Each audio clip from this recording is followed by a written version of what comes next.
있는데요. 제가 자랑할 것이 많습니다. 우리 성도님들도 너무 자랑스럽고 사실 우리 예배도 너무 저는 자랑스러워요. 근데 그 중에 또 하나가 뭐냐면요. 우리 교회 홈페이지 제가 너무 좋아하고 또 많은 분들에게 자랑도 합니다. 특별히 이 홈페이지가요. 우리 뭐 어디 외주져가지고 한 게 아니라 우리 성도님들이 모여가지고 만든 거기 때문에 저에겐 너무 귀해요. 굉장히 인터랙티브하고요. 또 뭐 거기서 못하는 게 없습니다. 그냥 중보기도도 부탁할 수 있고 또 예배도 드릴 수 있고 또 뭐 DNA 교육 신청도 거기서 하고 또 뭔가 도움이 필요하면 도움도 구하고. 근데 그 도움을 구하는 페이지가 있는데요. 제가 보여드릴게요. 이 페이지요.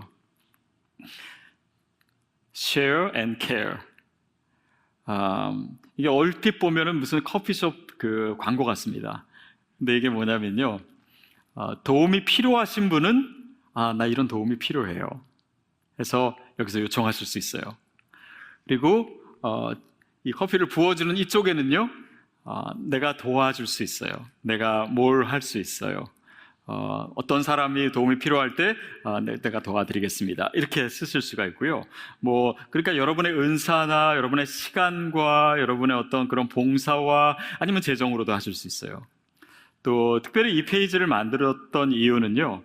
우리가 팬데믹 기간 동안 이제 성도님들 중에 좀 어려운 시간을 보내셨던 분들에게 이제 교회가 섬기는 그런 일들도 있었는데 이걸 좀 지속적으로 했으면 좋겠다 싶어서 성도님들이 언제든지 신청할 수 있도록 해놨고, 단지 우리 성도님들뿐만 아니라 우리 지역사회, 우리 이웃 중에 어려운 분이 계시면은 교회가 도울 수 있도록 이렇게 마련했습니다. 근데 이제 최근에 어느 성도님이 이제 어느 분을 도왔으면 좋겠습니다. 우리 교인이 아닌데 이렇게 요청하셨는데 약간 좀 고민했어요. 왜냐하면 다른 교회 다니시는 분이신 거예요. 그래서 안 믿는 분이라면 저희가 정말 얼마든지 기쁘게 그냥 선뜻 도와드리고 또 재정도 보내드릴 수 있는데 다른 교회를 다니신다 그러니까 자칫하면 좀 오해가 있을 수 있겠다. 또 혹시라도 이게 고마워서 이분이 저희 교회라도 오시면 또 그 교회에 저희가 좀 신뢰를 범하는 것도 될 수 있지 않을까. 막 그래서 제가 회의를 했어요. 회의를 해서 어렵게 결정하기는 다음부터는 저희가 타교 있는 교회적으로는 돕지 않는 걸로 결정을 했어요. 여러분 근데 한번 생각해 보십시오. 타교의 교회는 우리가 도우면 안 됩니까? 고민을 하시는 것 같아요. 당연히 도와야죠. 근데 교회적인 차원보다는 어떤 차원에서 돕는 게 더 좋겠습니까? 개인적인 차원에서 돕는 것이 훨씬 더 좋겠죠. 그러니까 사실은 전방위적으로 우리가 여러 지혜를 모아서 어떤 어려운 분들이 있을 때 도울 수 있어요. 특별히 믿는 분들, 다른 교회 다니는 분이라도 우리가 도울 수 있는 방법은 사실은 얼마든지 있습니다. 오늘 본문 말씀이 사실 이런 믿는 자들을 더욱 도와야 된다 말씀하고 있는데요. 우리 같이 한번 읽어볼게요. 갈라디아서 6장 10절 말씀입니다. 시작. 그러므로 우리는 기회 있는 대로 모든 이에게 착한 일을 하되 더욱 믿음의 가정들에게 할지니라. 아마 이 구절이 좀 익숙하지 않은 분도 있을 거예요. 우리가 기회를 얻는 대로 때를 얻으나 못 얻으나 모든 사람들에게 착한 일을 해야 된다. 어떻게 보면 크리스찬에게 있어서 너무나 당연한 거죠. 근데 더욱 믿는 자들에게 더욱 해야 된다. 믿는 가정에게. 그 말이 어떤 의미가 있을까요? 우리가 보통 선교적으로 생각했을 때는 믿지 않는 영혼들부터 우리가 더 챙겨야 되고 그들을 돕고 혹시 그래가지고 그들이 정말 주님을 알게 되면 더 좋은 것 아니겠습니까? 근데 사도 바울은 오히려 이 우선순위가 믿는 사람들에게 먼저 있다라고 얘기를 해요.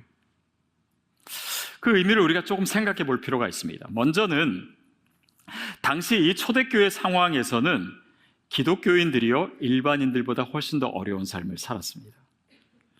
사는 것 비슷하겠지만 특히 크리스찬들은 내가 예수를 믿는 것 때문에 어려움이 많았어요. 경제적으로 손해도 많았습니다. 심지어는 핍박도 있었어요. 그리고 죽는 사람도 있었어요.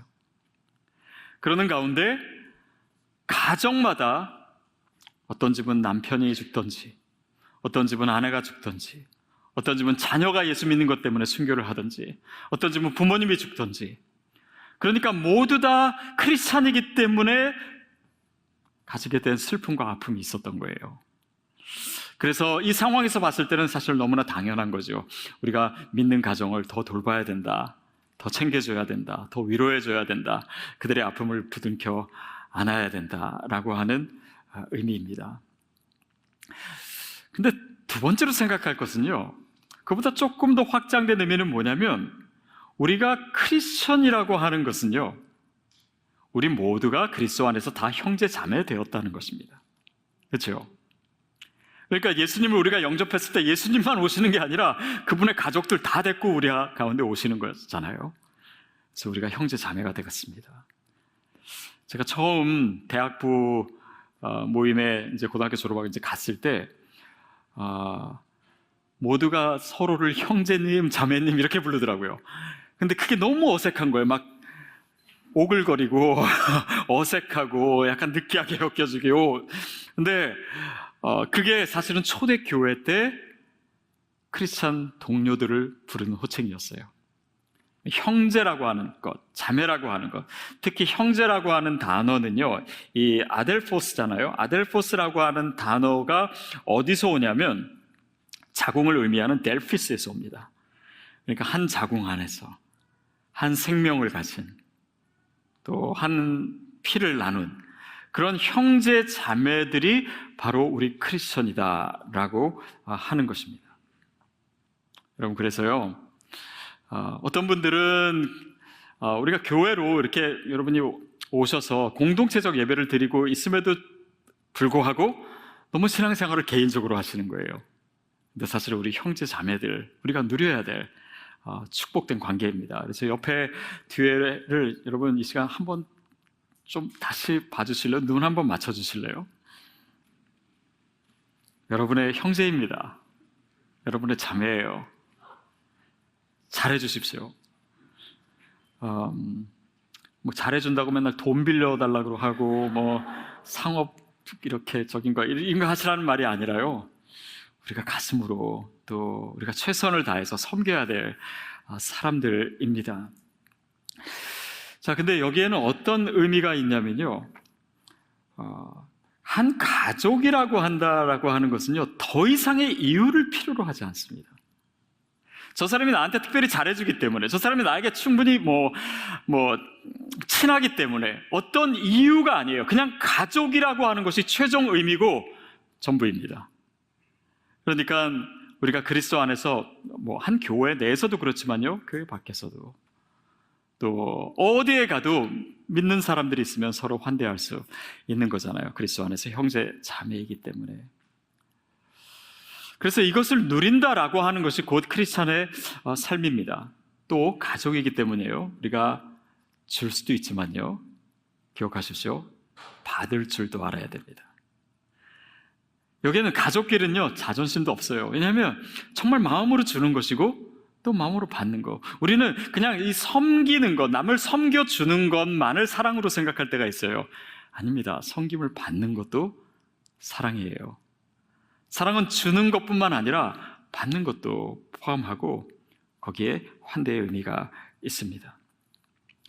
또한 크리스천에게 있어서 먼저 환대를 베풀어야 된다라고 하는 의미는 좀 더 우리는요, 주님이 보시기에 더 순수한 환대를 할 수 있는 존재들입니다. 무슨 의미냐면요, 영국의 런던에 한 그 차이니스 레스토랑이 있는데요, 그 레스토랑 이름이 원케이라고 하는 식당입니다. 혹시 여러분 가보신 적 있는지 모르겠어요. 여기가요, 사실인지 모르겠는데 기네스북에 오른 세계에서 가장 불친절한 식당이래요. 저도 가보지는 못했습니다. 근데 얘기 들어보니까 여기 가면은 이렇게 손님이 테이블에 앉아도 그 종업원이 눈길 하나 안 준대요. 그러다가 메뉴 좀 달라고 그러면은 막 째려보면서 좀 기다리라고 하고, 음식 놓을 때 그냥 탕탕 던지듯이 놓고, 그냥 합석하는 거는 기본이고, 이런 식으로 불친절한데, 제 생각에는 제가 가봐서 물어보지는 않았지만은 이건 마케팅 같아요. 그래서 유명해진 거죠. 사실은 이런 뭐 비즈니스를 한다, 뭐 음식점을 한다라고 했을 때는요, 친절하게 대해야 됩니다. 손님을 환대해 줘야 돼요. 그래야지 장사가 잘 될 수밖에 없잖아요. 더욱이 우리가 살아가고 있는 이 시대는 소비주의 시대입니다. 소비주의라고 하는 것은 손님, 그러니까 이 소비자 중심주의예요. 손님이 왕이라고 하는 것이죠. 그러니까 우리 사회에는요, 경제적인 이익을 얻기 위해서라도 환대를 해야 돼요. 그러니까 환대의 문화가 사실은 가득 차 있습니다. 그런데 물론 크리스찬도 뭐 비즈니스를 하고 또 환대를 하죠. 그러나 우리는 크리스찬이기 때문에 조금 다른 의미를 갖지만 일반적으로 봤을 때 이 환대는 이런 거래의 의미와 연결되어 있고 장사 속일 때가 많아요. 자, 그렇다면 진정한 환대가 없는 이 세상 가운데 정말 환대는 그렇게 사라져야 되는 것입니까?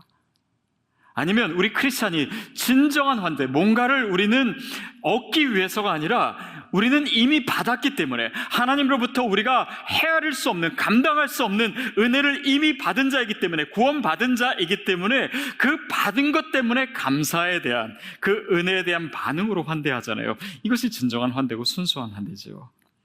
그래서 우리는 마치 이 차가운 시대 속에서 이 환대의 심장, 그 피를 뿜어내는 심장으로서 존재하는 곳, 저는 그것이 교회라고 믿습니다. 그래서 우리가 뭐 교회에서 섬길 때도요, 뭐 사람들에게 칭찬받기 위해서, 아니면 뭐 직분을 얻기 위해서, 아니면 내가 저 사람한테 뭘 바래서 하는 것이 아니잖아요. 그 순수한 환대가 가장 잘 훈련될 수 있는 곳이 교회죠. 그리고 교회가 진정한 환대의 공동체가 될 때 이 환대는 퍼져가기 시작하는 것입니다. 우리의 일상의 자리로 가게 되는 것이고 세상으로 확장되는 것입니다. 그래서 마치 사도행전 1장 8절 말씀처럼 복음이 전달될 때도 뭐 예루살렘과 온 유대와 사마리아와 땅끝까지 이르러 복음이 전달되는, 여러분, 이 복음의 역사는 항상 환대의 옷을 입고 가기 때문에 이것도 마찬가지입니다. 먼저는 내 자신을 환대할 수 있어야 돼요. 그 다음에 우리의 가정 안에서 아름다운 환대가 이루어져야 되고, 그 다음에 교회가 진짜 환대의 공동체가 되지 않으면 이 환대의 진정성을 가지고 우리가 세상으로 나갈 수가 없어요. 그래서 교회가 중요합니다. 그래서 오늘은요, 우리가 이제 뭐 함께 예배드리고 또 신앙생활을 같이 하면서 좀 구체적으로 어떤 환대를 생각해야 되나, 그것을 서로 나눠 보려고 합니다. 먼저는요, 우리가 제일 쉽게 생각할 수 있는 것은 교회 처음 오신 분들, 그렇죠? 이 중에는요, 정말 교회도 안 다녀보고 처음, 그야말로 초신자가 계십니다. 저희 교회에도 계세요. 근데 초신자가 누구냐? 초신자라고 하는 말도 모르는 게 초신자입니다. 왜냐면 이것도 사실 되게 교회적인 언어거든요. 이분들은 정말 용어도 다르고 또 모든 것이 새로운 거예요. 제가 전 교회에 있을 때 어느 교회 처음 오신 분이 계셨어요. 그래서 새가족 이렇게 모임에서 제가 만났습니다. 그래서 대화하고 그렇게 했는데 이분은 그게 예배인 줄 알고 그 모임 마치고 집에 가셨어요. 그러니까 교회에 대해서 아무것도 모르신 거예요. 예배가 뭔지도 아무것도 모르고. 그런데 그분이 어떤 마음으로 교회를 왔겠습니까? 또 이런 정말 생소한 문화 속에서 어떤 어색함과 두려움이 있었을까요? 환대가 필요합니다. 그래서 여러분, 교회에 오시면요, 혹시 얼굴 모르신 분이 앉아 계시면 먼저 말 걸어주세요.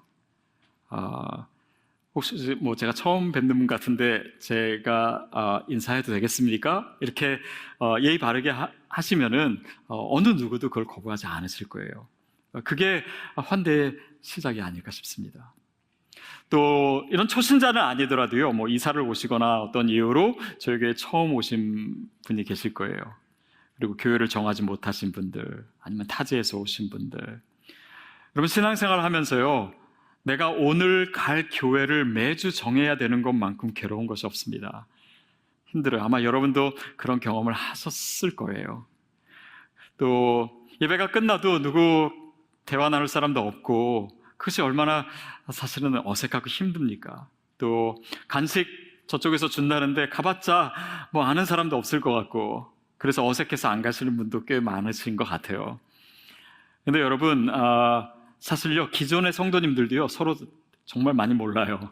우리는 교회 세워진 지 1년 만에 팬데믹 왔기 때문에 서로 뭐 좀 알려고 하다가 헤어졌거든요. 그래서 어차피 서로 다 모릅니다. 그래서 그냥 다 처음 뵙는 얼굴 있으면요, 인사 나눠주세요. 그리고 또 어떤 분은 정말 오랫동안 몸담았던 교회를 떠나서 오셨고, 또 그 교회가 어려움이 있었기 때문에 그래서 나올 수밖에 없어서 새로운 교회를 찾아서 오신 분도 계세요. 한 번은 새가족반을 하는데 어떤 분이 되게 어렵게 얘기를 하시더라고요. 다니던 교회에서 분쟁이 있었다고. 그 분쟁으로 인해서 우리 온 가정이 영적으로 너무 많이 고갈됐다고, 그러면서 정말 눈물을 많이 흘리시더라고요. 그러면서 저는 더 이상 목회자를 존경할 수도 없어요. 또 우리 아이들도 정말 봐서는 안 될 모습들을 너무 많이 봐가지고 믿음을 떠났어요. 제 삶도 정말 만신창이가 됐습니다. 교회가 어려울 때 성도가 얼마나 힘들 수 있는지 그 표정에서 다 읽을 수가 있었어요. 여러분, 그런 마음과 상처를 가지시고 예배에 참석하신 분들이 우리 옆에 있습니다. 그래서 저는 여러분이 목사님이 이제 새로 오신 분 환영합시다 박수 칠 때요, 진짜 시드교회는 진짜 뜨거운 박수를 쳐주셨으면 좋겠어요. 그리고 쳐다보지도 않으면서 그냥 이거 말고 표정도 정말 환대하는 표정 지어주셨으면 좋겠습니다.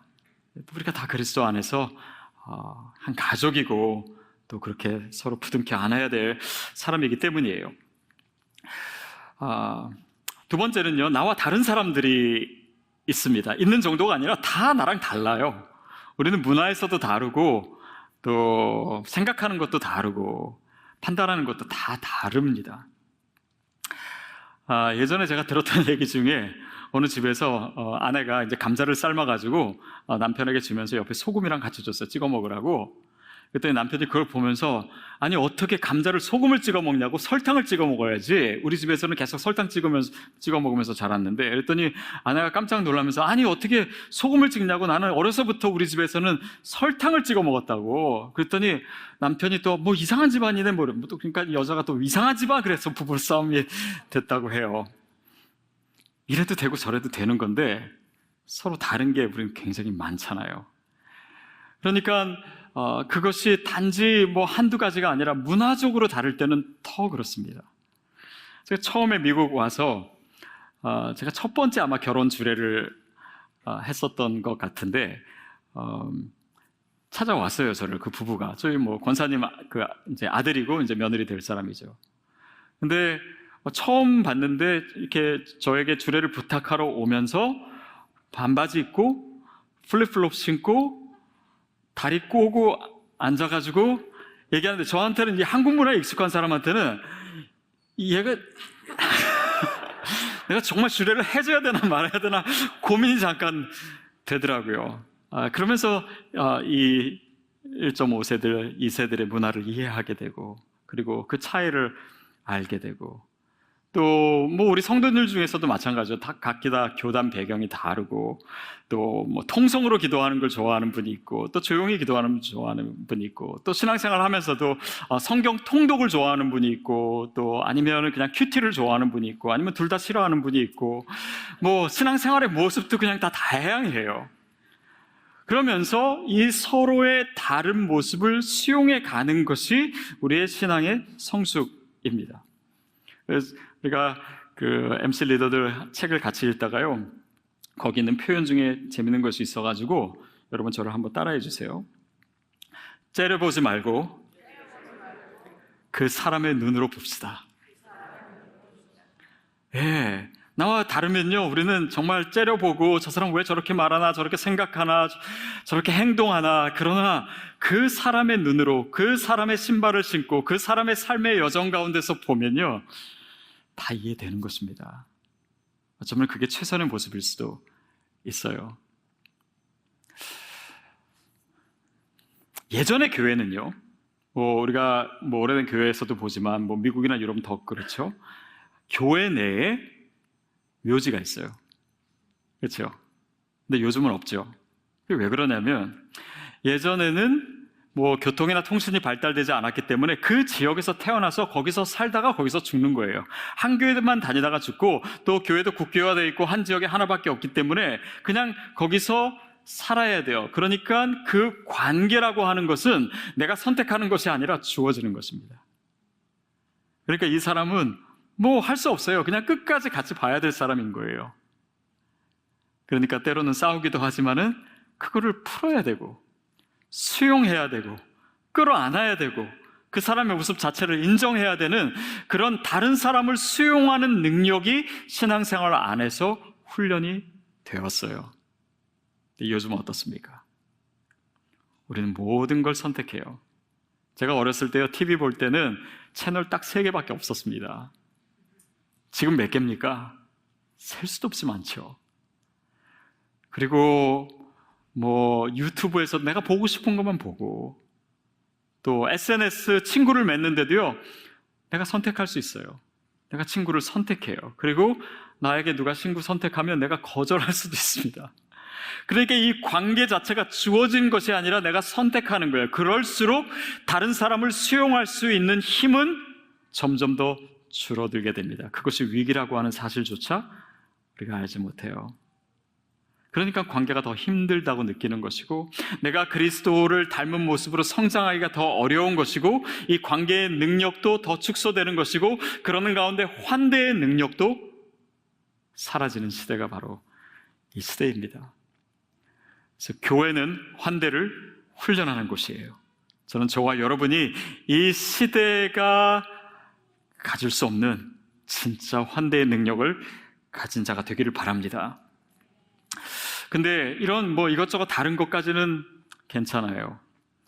근데 우리가 믿는 사람들을 환대한다고 얘기할 때요, 나와 신앙의 단계가 다르다라고 하는 것을 자꾸 잊어버릴 때가 있어요. 신앙에도요, 예수 믿자마자 모든 것이 다 예수님 닮아지는 것이 아니잖아요. 거기에도 단계가 있습니다. 우리에게 잘 알려진 신앙의 발달 단계에는 제일 유명한 것이 이제 제임스 파울러라고 하는 사람이 말한 6단계의 신앙 발달 이론이 있어요. 근데 그건 좀 복잡한데, 스카펙이라고 하는 이 정신분석 학자가 이것을 연구하면서 4단계로 줄였어요. 그래서 좀 단순화했죠. 그래서 심플 한 게 더 좋기 때문에 이 4단계를 여러분에게 소개해 드리자면, 신앙이요, 첫 번째 단계는 뭐냐면 혼돈 반사회적 단계입니다. 이건 뭐냐면 예수를 믿긴 믿는데 교회를 다니고 신앙을 가졌는데 그냥 삶에 있어서 변화가 없는 단계입니다. 그냥 내 욕심대로 살아가는 거예요. 그냥 그러니까 당연히 반사회적이 될 수밖에 없고, 다른 사람이랑 부딪힐 수밖에 없고, 다른 사람이 내 안에 들어올 공간이 없는 거죠. 그러니까 내가 원하는 대로 내 욕심대로 살아가면서 예수 믿는 거예요. 여러분, 근데 이 1단계예요. 정말 신앙생활 오래 한 분들이 많습니다. 예수는 믿어요. 교회는 다녀요. 그러나 다른 사람을 환대할 수 있는 공간은 없어요. 그냥 내 욕심, 그것을 위해서 기도하고, 그것을 위해서 예배드리고, 그것을 위해서 더 열심히 그냥 하나님께 매달리는 것 뿐이에요. 그것이 신앙의 1단계입니다. 2단계는 뭐라고 하냐면 형식적, 제도적. 이렇게 살면 안 되겠다. 그러다 보니까 사람이랑 너무 부딪히기도 하고, 또 신앙생활을 좀 제대로 해봐야 되겠다, 예수를 제대로 믿어야 되겠다 하면 처음에 성경에서 얘기하는, 아니면 교회에서 얘기하는 그런 형식이나 제도를 받아들이기 시작합니다. 그리고 그것 자체가 중요해요. 자, 마치 이스라엘 백성이 율법을 받듯이 율법에 나온 것들을 하나씩 지켜가지요. 그러면서 자기에게 더 엄격해집니다. 그리고 스스로를 정죄하다든지 아니면 다른 사람을 정죄하기도 해요. 이 규율 자체가 신앙의 기준이 됩니다. 그러니까 율법주의나 아니면 근본주의적인 신앙 자체가 여기에 속하죠. 그래서 제가 대학생 다닐 때 정말 율법적인 신앙을 했던 것 같고, 그때 제 주위에 같은 교회 다니지만은 막 술 먹고 그런 애들을 제가 얼마나 째려보고 그랬는데, 제가 최근에 만나서 다 사과했어요. 세 번째 단계는 뭐냐면요, 회의적 개인적인 단계입니다. 우리 신앙의 내용들, 또 제도, 형식, 전통 이런 것들을 내가 받아들이기 시작하면서 이것을 이제 내면화시킵니다. 이것이 정말 맞을까? 또 하나님이 정말 살아계시다는데 정말 살아계실까? 하나님께서 내 기도를 들으실까? 하나님께서 나를 통해서 뭔가를 하신다고 하는데 하실까? 이런 것들을 이제 계속 개인화하면서 질문하는 거예요. 내 것으로 만드는 거죠. 근데 여기에는 분기점이 있습니다. 그 질문 속에 거기서 정말 좋은 성경의 기초가 있던지 아니면은 좋은 영성이 받침이 되면은 우리가 더 깊은 영성으로 갈 수가 있어요. 그런데 그 회의하고 질문하는 가운데 올바른 답이나 신앙의 방향을 놓치게 되면요, 회의주의에 빠지게 됩니다. 그래서 신앙생활은 오래 했음에도 불구하고 계속 의심하는 거예요. 오래 있음에도 불구하고 예배의 형식도 있고 오랫동안 신앙생활도 하고 직분도 있고 다 있는데 내 안에 진짜 내가 예수를 믿는지조차 잘 모르는 거예요. 사실은 이것은 3단계가 아니라 그냥 회의주의에 빠져서 믿지 않는 방향으로 가게 되는 것입니다. 그런데 여기서 제대로 된 길을 찾으면요, 믿음의 4단계로 가요. 4단계는 신비적 공동체적입니다. 여기서 신비적이라고 하는 말에 잠깐 오해가 있을 수 있는데요, 이것은 신비주의를 얘기하는 것이 아닙니다. 보통 신학에서 신비라고 얘기했을 때는 미스터리입니다. 다시 말하면 하나님의 영역이에요. 초월의 영역입니다. 아까 2단계 설명했는데 2단계에 있는 사람들은요, 신앙의 내용이 이 칼로 두부를 자르듯이 정확해야 돼요. 이건 이거고 저건 저거고 뭔가 답을 얻어야 돼요. 그런데 우리가 성경을 읽을수록 이 성경의 의미를 인간이 다 알 수도 없고, 또 우리가 믿음 생활을 하고 하나님을 믿는다지만 하나님이 하시는 일들을 내 생각 안에 다 담을 수가 없어요. 내가 다 이해할 수가 없어요. 내 경험 안에 다 담을 수가 없어요. 그럴 때 이 신비라고 하는 것은 하나님의 영역에 오픈되는 것입니다. 다시 말하면 내가 다 모든 것을 아는 것이 아니라 그분을 신뢰하는 거예요. 그분과의 인격적인 관계가 생기는 거예요. 그리고 다른 사람과의 관계에 있어서도 타인들을, 나와 다른 사람들을 인정해주기 시작하는 거예요. 나는 이것이 옳다라고 생각했는데 이것이 다른 사람에게는 다른 의미일 수 있구나. 신앙의 삶과 경험을 통해서 다른 사람들을 받아들이기 시작하는 것이죠. 그러면서 자신의 기준을 자꾸 내려놓는 훈련이 이루어지는 것입니다. 자, 여기서 중요한 것은 내가 몇 단계다, 내가 더 높다 이런 것이 아니라요, 교회 내에는 이 모든 단계의 신앙인들이 공존한다라는 거예요. 다 나랑 똑같지가 않아요. 그렇기 때문에 사람은요, 믿음도 발전하는 존재입니다. 그 말은 무슨 말이냐면요, 우리가 기다려줘야 된다는 얘기예요. 저 사람은 왜 저래가 아니라 기다려줘야 돼요. 여러분의 남편을 잘 기다려주시기 바랍니다. 잘 기다리고 계신가요? 여러분의 아내를 잘 기다려주셔야 돼요. 우리 자녀들 기다려줘야 돼요. 여러분이 저를 잘 기다려주시길 바랍니다. 저도 이게 다가 아니에요. 나중에 더 나아질 거예요.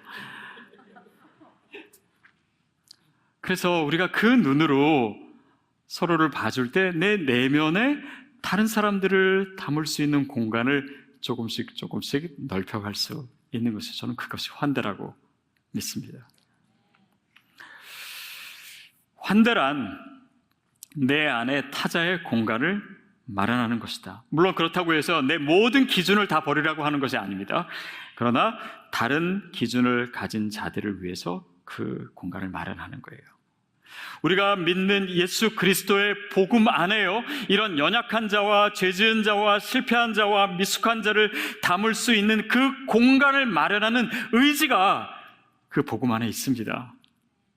그분이 십자가에 보여주신 것도 바로 그것이에요.